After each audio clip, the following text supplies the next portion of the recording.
Assalamualaikum warahmatullahi wabarakatuh. Selamat pagi semuanya. Semoga selalu dalam lindungan Allah Subhanahu wa taala ya. Nah, di pertemuan kali ini kita tidak bisa melakukan pembelajaran di dalam kelas dikarenakan keadaan asap yang tidak memungkinkan sehingga pembelajaran ini dilakukan secara daring. Tetapi tidak merubah hikmat kita dalam pembelajaran. Sebelum kita memulai pembelajaran, alangkah baiknya membaca basmalah terlebih dahulu. Bismillahirrahmanirrahim. Agar pembelajaran kita dilancarkan dan diberkahi ilmu yang baik oleh Allah Subhanahu wa taala.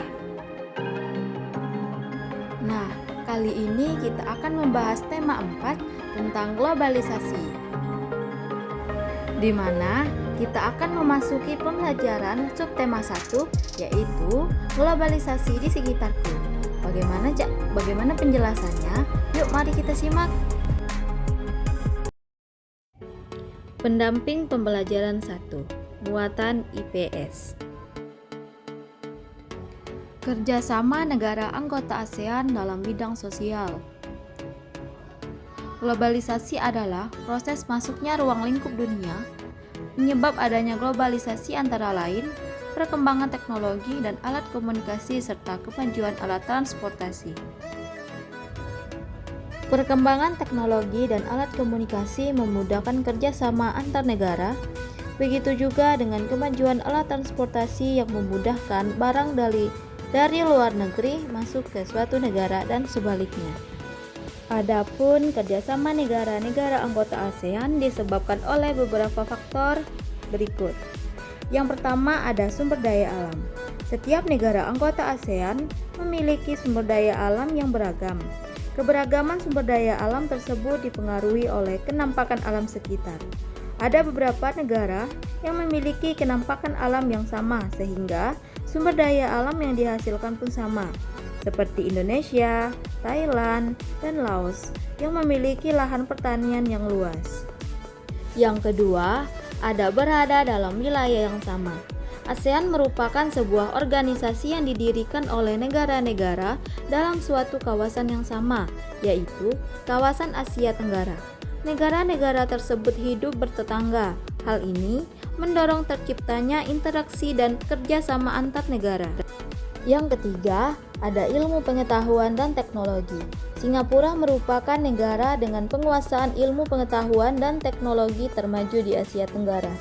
Akan tetapi, sumber daya alam Singapura terbatas. Hal ini mendorong Singapura menjalin kerjasama dengan negara-negara di Asia Tenggara. Wujud kerjasama dalam penguasaan ilmu pengetahuan dan teknologi terjadi dalam bidang pendidikan, penggunaan mesin-mesin modern untuk industri dan ketenaga kerjaan.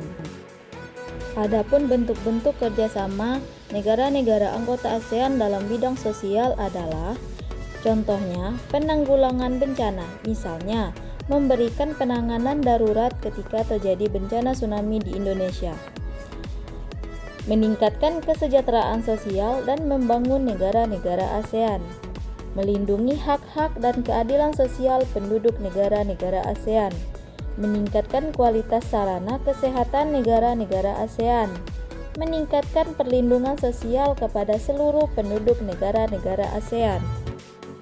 Selanjutnya ada muatan bahasa Indonesia.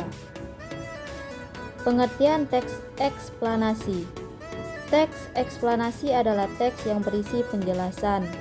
Adapun susunan teks eksplanasi sebagai berikut. Yang pertama ada paragraf pertama berisi pernyataan umum, yaitu berupa topik masalah atau permasalahan umum yang dibahas. Kedua, paragraf kedua dan seterusnya berisi fakta, pembuktian, atau proses penyelesaian dari topik yang dibahas. Yang ketiga, paragraf terakhir berisi simpulan, pesan atau kesan tentang topik yang dibahas. Berikutnya ada muatan IPA, yaitu proses menghasilkan energi listrik. Sumber utama energi listrik adalah pembangkit listrik. Contoh pembangkit listrik adalah pembangkit listrik tenaga air atau disingkat dengan PLTA. PLTA dapat menghasilkan energi listrik dengan memanfaatkan air yang mengalir. Sedangkan dalam ruang lingkup yang kecil, ada beberapa daerah menggunakan pembangkit listrik secara mandiri. Nah, itulah tadi sedikit penjelasan dari saya. Lebih dan kurangnya saya mohon maaf. Saya akhiri. Assalamualaikum warahmatullahi wabarakatuh.